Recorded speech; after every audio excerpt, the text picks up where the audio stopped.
8 जनवरी 1942 को इंग्लैंड के मशहूर शहर ऑक्सफोर्ड में पैदा होने वाला, जिसे आइंस्टाइन के बाद सदी का दूसरा अजीम साइंसदान समझा जाता है,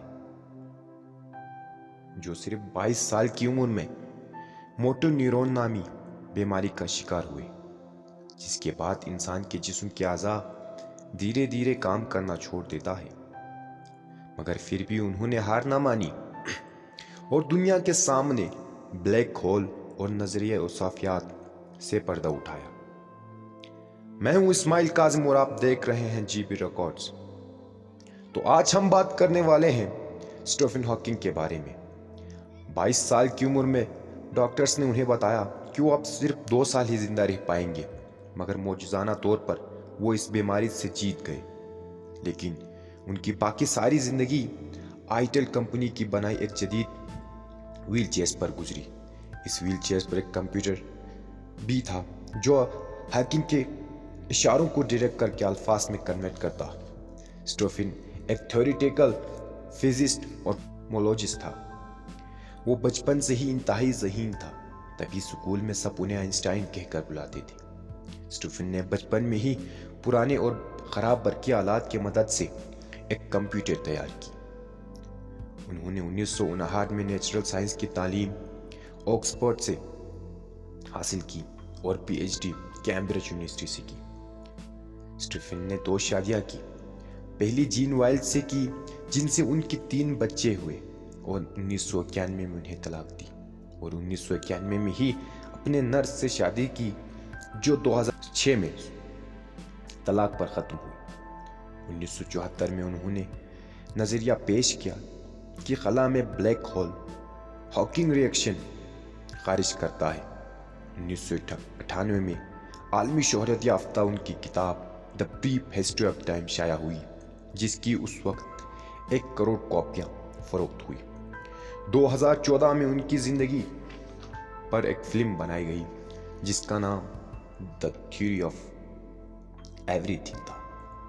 अपने कमाल सलाहियतों के बाइस स्टीफन 30 साल कैम्ब्रिज यूनिवर्सिटी में मैथ के प्रोफेसर रहे और बिलाखिर 2009 में रिटायर हुए। स्टीफन की आखिरी किताब द ग्रेट डिज़ाइन 2010 में शाया हुई। उन्होंने न सिर्फ इल्म की मैदान बल्कि टीवी प्रोग्रामों के जरिए भी कमाल शोहरत हासिल की। 2008 में वो मोटर न्यूरॉन डिजीज में मुब्तला अफराद की एसोसिएशन का सदर रहे।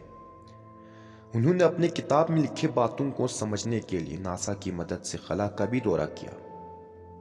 जब कैम्ब्रिज यूनिवर्सिटी ने उनके पीएचडी मुकदमे को वेबसाइट पे डाला तो इंटरनेट सारिफीन के रश की वजह से वो वेबसाइट क्रैश कर गई।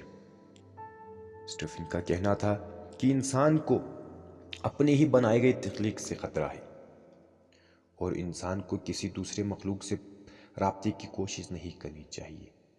उनका यह भी मानना था कि इंसान के अलावा कोई न कोई मखलूक कहीं न कहीं जरूर आबाद है। बिलाखिर 74 बरस की उम्र में 17 मार्च 2018 को वो इस दुनिया से इंतकाल कर गए। मोटर न्यूरॉन एसोसिएशन के इदारे का कहना था कि उनकी मौत की खबर सुनने के बाद अतियात और खैरात जमा करने वाले अफराद के रश की वजह से वो वेबसाइट क्रैश कर गई। स्टीफन का कहना था, मुझे मरने से डर नहीं लगता और ना ही मुझे मरने की जल्दी है। चाहे कुछ भी हो जाए, इंसान के अगर इरादे मजबूत हो तो वो कुछ भी कर सकता है, भले ही ज़ाहिरी तौर पर वो हमें कुछ ना करते हुए दिखे, लेकिन इंसान में जीने की तड़प और कुछ करने की जुस्तजू लाजमी है। तभी इंसान कुछ भी कर सकता है और इंसान के लिए कुछ भी नामुमकिन नहीं है।